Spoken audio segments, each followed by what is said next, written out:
Pemirsa, partai politik tengah memilah dan mengutak-atik siapa bakal calon yang akan diusung dalam Pilkada Jakarta. Saat ini baru PKS yang sudah mengumumkan secara resmi pasangan yang akan diusung di Pilkada Jakarta, yaitu pasangan Anies Baswedan dan Sohibul Iman.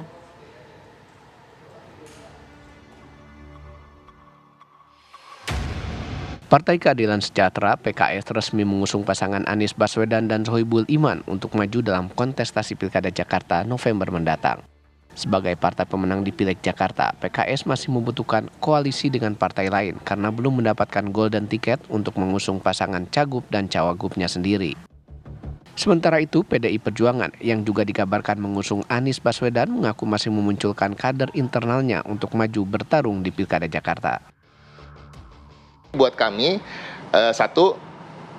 fokus pada mengerucutkan nama dari kader-kader kami sendiri. Ada Ahok, ada Jarot, ada Andika Perkasa, ada Risma, ada Pras, Ketua DPRD, ada Charles Honoris, dan ada beberapa nama lain. Dan bisa jadi ada nama yang memang belum muncul ke publik, tapi itu yang akan dipilih. Tapi karena pada akhirnya kita meyakini ini karena kebijakan yang cukup strategis, tentu apa yang akan menjadi keputusan Ibu Ketua Umum biasanya yang akan diikuti.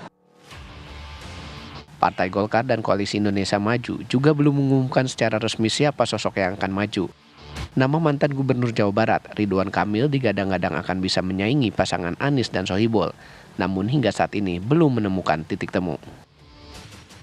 Kita belum menemukan titik temu karena memang kita masih melakukan simulasi-simulasi karena pemilih Jakarta berbeda dengan pemilih di daerah-daerah lain.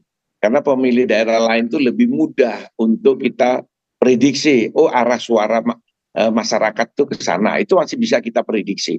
Tapi di Jakarta adalah sangat cair sekali, sehingga kalau kita salah memprediksi, kita bisa tertipu.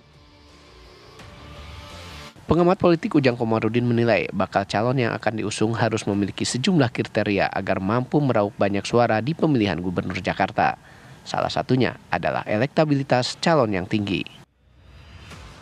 Siapa yang berpasangan dengan siapa, tentu ini masih dinamis. Tetapi ada ukuran, ada indikator, ada parameter. Apa ukurannya? Kalau saya bisa jelaskannya, di antara banyak variabel, di antara banyak faktor, itu ada 4 paling tidak.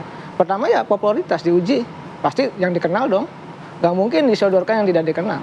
Yang kedua, uji elektabilitas pasti. Karena ini kan keterkenalan, ya popularitas, lalu harus diuji dengan keterpilihan, elektabilitas yang tinggi. Di mana-mana yang menang tuh yang punya potensi yang elektabilitasnya tinggi. Yang ketiga tentu isi tas ini. Jadi isi tas itu menjadi penting. Tetapi kalau kita bertarung di Jakarta sudah pasti tahu biayanya berapa yang harus dikeluarkan. Yang keempat, akseptabilitas.